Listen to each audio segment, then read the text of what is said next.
He kissed me goodbye, told me he was working late, but when I drove past his office, his car wasn't there. Suspicious, I tracked his location and followed the pin to a cheap motel.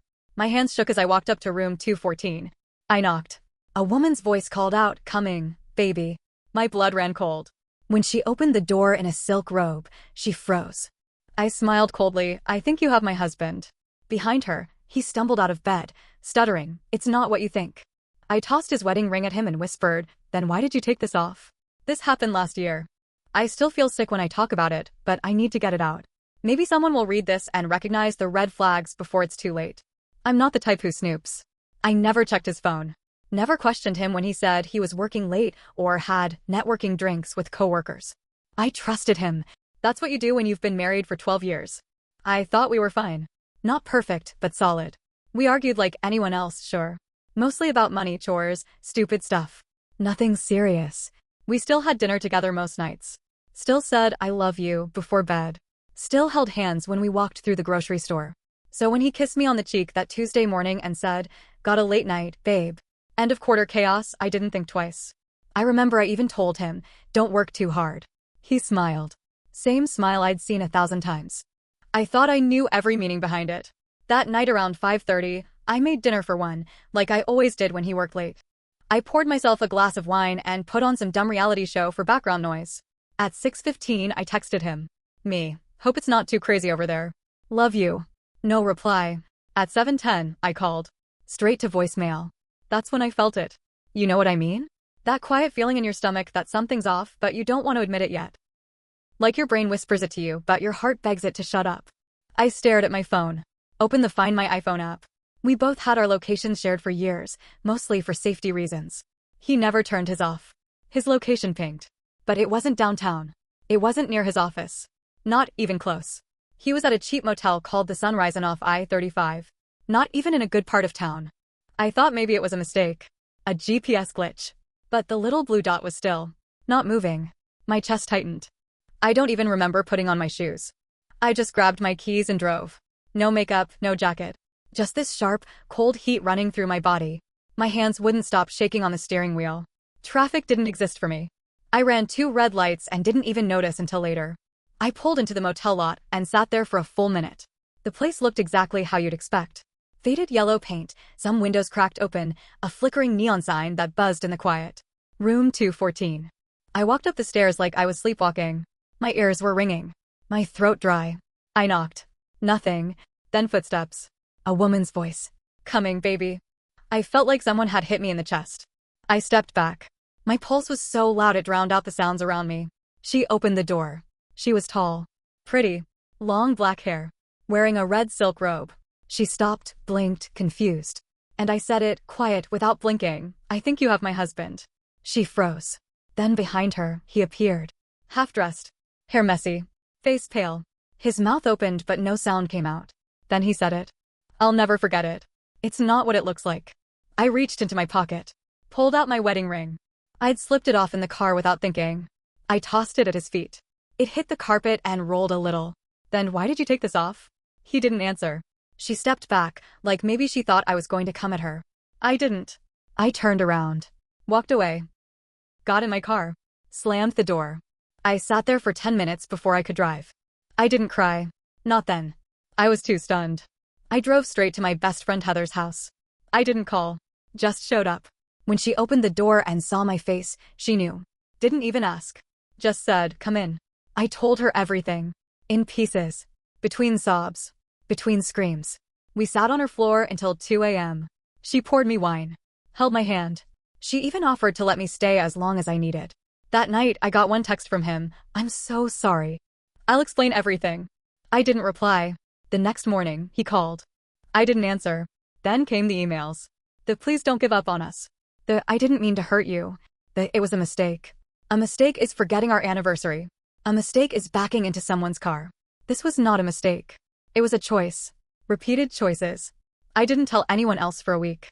I stayed at my sister's place. Called out sick from work. I couldn't eat. Couldn't sleep. I kept replaying the scene at the motel over and over in my head.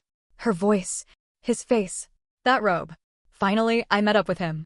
Public place. A coffee shop near our old apartment. He looked like hell. I didn't care. He said he was lost. That he didn't know why he did it. That he still loved me. I asked him, point blank, how long? He said 3 months. Later I found out it was closer to 6. Her name was Monica. She worked at the same office. A few floors up. They met at the company Christmas party. He said it just happened. Nothing just happens. You don't accidentally meet someone at a motel on a Tuesday night. He said she made him feel alive. That I'd been distant lately. That our life felt routine. Routine? You mean the routine where I did your laundry and made your doctor's appointments and supported your job while putting my career on hold? That routine? He tried to touch my hand. I pulled it away. Told him we were done. I went home. Packed a bag. Called a lawyer the next day. That was the beginning of the end. And that's where I'll stop for now. Because what happened next is even worse. I thought walking away would be the hardest part. It wasn't. It was what came after. At first, he acted like he was going to respect the divorce. Like he accepted it. He even said, "You deserve better." I didn't respond. I was trying to stay numb. Trying not to let him see me cry. I had cried enough. In my car. In Heather's arms. In the shower where the sound could hide it. But then something shifted. Maybe reality hit him. Maybe Monica dumped him. I don't know. I didn't ask. But suddenly, he got nasty. It started with the house. Our house in Lakewood. The house I picked, the one I made a home. He said, "It's just as much mine as it is yours. I'm not giving it up." I said, "You gave it up the night you walked into room 214. Didn't matter." He got a lawyer. A mean one. Some guy with a slick voice who sent papers trying to split everything 50-50, including my grandmother's jewelry and the dog I raised since he was a puppy. The worst part? He tried to lie. Tried to say I'd abandoned the home. That I'd emotionally neglected him. That I was unavailable and cold and focused only on herself. That one hit hard. Because I gave up a promotion 2 years ago so we could try for a baby. A baby he ended up not wanting. I remember crying on the bathroom floor alone, 2 days after a miscarriage, while he went out for beers to clear his head. I didn't mention that in court. I should have. Instead, I started gathering proof. Texts. Emails. I even got Monica to talk. Turns out, she didn't know I existed until 2 months into the affair. He told her we were separated. That I had moved out. She was furious. Embarrassed, too. I could tell. She invited me to meet her. Said she had something to show me. I almost didn't go. But I did. We met at a diner near SMU. She wore sunglasses and ordered black coffee. She looked tired. Ashamed. She opened her bag and pulled out a stack of printed emails. She slid them across the table. They were messages from Caleb. Pages of them. All filled with lies. Telling her he'd been stuck in a loveless marriage. That I refused to touch him. That I threatened to leave if he didn't give me money. That I was unstable. Even said I cheated first. I sat there staring at the pages, my face hot. She said, "I'm sorry. I didn't know. I was stupid. I ended it last week." Then she added, "But there's something else." She looked around the diner like someone might be listening. She pulled out her phone and showed me a message from Caleb, dated 2 nights ago. "I still love you. I'm going to fix this. She'll get over it. She always does." She looked me in the eye and said, "I think he's trying to play us both." I nodded. Quiet. Numb. Not shocked, not anymore. That night, I couldn't sleep. I sat up staring at the ceiling, hearing his voice in my head. "She'll get over it." The next day, I blocked his number. Deleted his name from every file, app, and account. Changed all my passwords. I told my lawyer to go full scorched earth. And then something strange happened. I got a call from my job's HR department. Someone had sent them an anonymous tip, accusing me of hostile behavior and emotional instability. They said someone claimed I wasn't fit to be managing a team. That I had screamed at coworkers and threatened to quit multiple times. Total lies. HR said they had to investigate. I was placed on leave while they reviewed. I was shocked. Panicked. My job was the one thing I had left. The one thing that made me feel like myself. I didn't say it out loud, but I knew who sent that report. Caleb. He was trying to ruin me. I called my lawyer, told her everything. She said, "We'll handle it. But document everything from now on. Every call. Every email. Every move." I started a log. Bought a notebook. Wrote down every time I saw his name pop up. Every coincidence. Every sudden problem in my life. Then one morning, my garage door wouldn't close. Someone had jammed it. 2 nights later, someone egged my front window. Nothing broken. Just messy. Disrespectful. Petty. I called the cops. Filed a report. Told them who I suspected. They said, "Without proof, there's not much we can do." So I bought cameras. One for the front, one for the back. A week later, I caught him. 2:14 a.m. motion alert. Video showed someone in a hoodie walking up to my front porch and leaving something at the door. A small box. I watched the footage. The way he moved. The way he looked up just before walking away. Even with the hood up, I knew it was him. Inside the box? My wedding ring. Cleaned. Polished. And a note. You were always the love of my life. My fingers shook. I called my lawyer again. Sent the footage. She started drafting a restraining order. But here's the twist I never saw coming. A few days later, I got a letter in the mail. Not from him. From Monica. Handwritten. 3 pages. She told me she was pregnant. She said she didn't know what to do. That Caleb begged her to keep it. That he was changing. That he wanted to start over. She said she wasn't writing to hurt me. She was writing because she didn't trust him. She said, if he could do this to you, what makes me think he won't do it to me? She asked if we could meet again. That's where I'll stop for now. Because what came next made everything worse. Worse than the motel. Worse than the betrayal. Worse than the lies. Let me know if I should keep going. I didn't reply to Monica right away. I wasn't sure what to say. Part of me didn't want to get involved. I had my own mess to deal with. My divorce hearing was a few weeks away, my job was still under review, and Caleb had turned into a ghost who kept showing up without being seen. But after 2 days of sitting with that letter, I finally texted her. We can talk. Neutral place. No surprises. We met again at the same diner. She looked different this time. More guarded. She wore no makeup and her eyes were swollen, like she hadn't slept. She slid into the booth and said, he doesn't know I reached out again. She told me she was 6 weeks pregnant. She said Caleb had been blowing hot and cold. One minute he was thrilled, talking about baby names and looking at cribs. The next minute he was snapping at her, telling her she was too emotional, disappearing for days, then showing up with flowers. She looked at me and said, do you think he'll leave me too? I didn't know what to say. Part of me wanted to scream yes. Part of me wanted to walk out. But I didn't. I just sat there and said, you already know the answer. She nodded. Then she dropped a bomb. She told me Caleb had been pressuring her into signing some kind of document. A legal agreement. She hadn't read all of it, but he said it was to protect both of them in case anything went south. That's when my stomach dropped. I asked her if she could show me the papers. She pulled out her phone and showed me photos she'd taken. Blurry, but I could read enough. It was a power of attorney form and a prenup, one that heavily favored him. He told her they'd get married right after the divorce was final. I leaned back in the booth and just laughed. Not because it was funny, but because I was so damn tired. He was planning a whole new life, while still trying to mess with mine. When I got home that night, I pulled out the wedding photos I hadn't thrown away yet. I stared at his face. The man I married.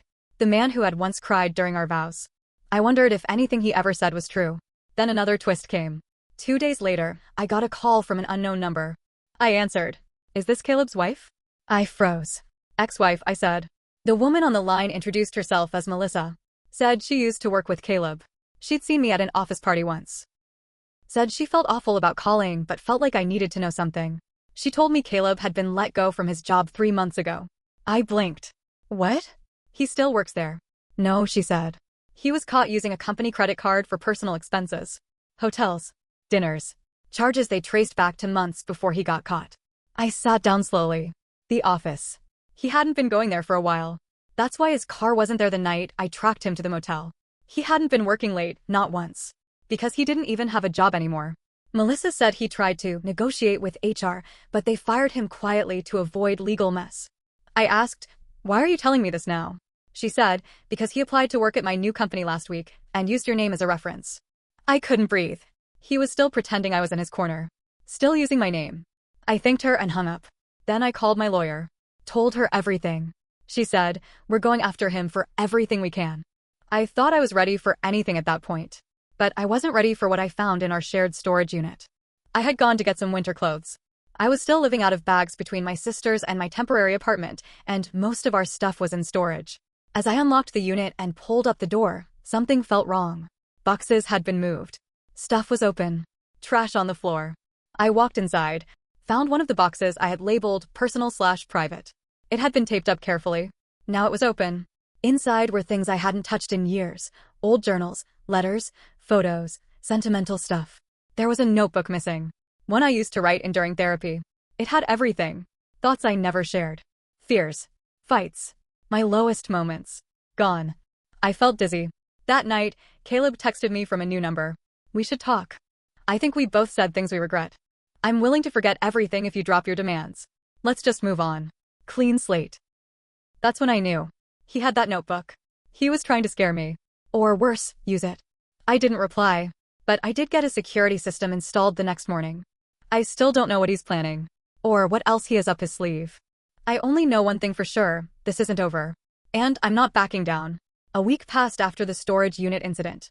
I tried to stay calm, tried to focus on the divorce and my job, but the feeling that he was watching me, that he was waiting, was always there. I kept my phone on silent because every unknown number made my heart jump. I didn't want to hear his voice. I didn't want any more "let's talk" texts. But then I got a call from Monica. She was crying. Full panic. Breathless. He locked me in the apartment. I swear to God, he took my phone. He said if I talk to you again, I'll regret it. My stomach turned.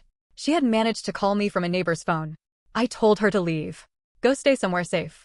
She said she was already in an Uber on the way to a friend's. I told her to go to the police. She was scared but promised to file a report.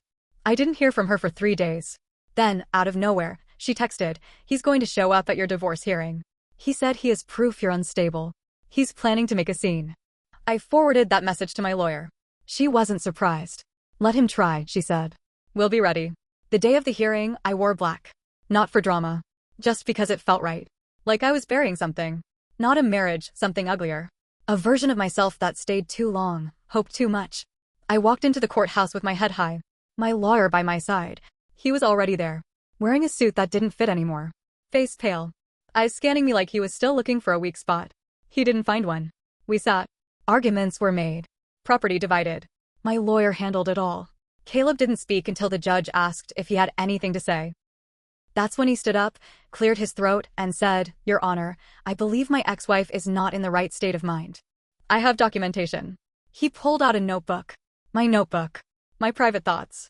My lawyer stood so fast her chair almost fell over. "Your Honor, we object. This was obtained without consent." The judge frowned. "Where did you get this?" Caleb smiled. "I found it in our shared belongings." I said nothing. I looked at the judge, looked at Caleb, then looked at the crowd behind us. And that's when I saw her. Monica. Standing in the back row. She wore a plain coat and no makeup. Her face was hard, unreadable. Caleb didn't see her. Not yet. The judge started flipping through the file Caleb submitted. My lawyer leaned over and whispered, "We'll shut this down. Don't worry." But I wasn't worried. Because Monica stood up. "Your Honor. I need to say something." The judge paused. "Who are you?" "Monica Ruiz. I'm the woman Mr. Caleb's last name has been living with. And I'd like to testify under oath that he has repeatedly manipulated, threatened, and lied to both of us. Including using private journals and documents to control people." Everyone turned. Caleb finally looked back. His face dropped. "She kept going. He asked me to lie. Told me to say she threatened me. Told me to tell the court she was violent, unstable, anything. I have texts. I have audio. And I'm done protecting him." Silence. Caleb looked like he might faint. The judge nodded to security. "Please escort Ms. Ruiz to a waiting room. We'll hear her testimony next." Caleb didn't speak again. He sat down, head low, as the judge ordered my notebook sealed, dismissed Caleb's claims, and granted me full ownership of the house, the dog, and a chunk of his remaining assets. It was over in 20 more minutes. But the fallout lasted longer. After the hearing, he followed me outside. His voice cracked. "You ruined me." I turned around, looked him dead in the eyes, and said, "You did that all by yourself." He didn't respond. Just stood there in the cold, like a man who lost the game he thought he controlled. Monica and I didn't become friends. We didn't hug or cry together. But we did nod at each other, two women who got burned by the same fire. She pressed charges for what he did during the pregnancy. Last I heard, he was living with his parents in Garland. No job. No car. The world he built on lies finally collapsed. As for me, my job cleared the false report. HR apologized. Said someone had tried to sabotage me but failed. I got promoted 2 months later. I moved out of that temporary place and back into the house I fought for. Repainted the bedroom. Planted a new garden. Took Murphy, my dog, for long walks around White Rock Lake every Sunday. I started dating again. Slowly, carefully. Nothing serious. But I laugh now. Real laughter. Not the kind that hides something. People ask if I regret anything. Honestly, I regret staying silent when I should have screamed. I regret thinking loyalty meant losing myself. I regret not seeing the signs sooner. But I don't regret walking away. And I don't regret surviving it. Because that's what I did. I survived. I walked through the fire and came out scarred but standing. And if he ever thinks about showing up again, he'll find someone who's no longer afraid of him.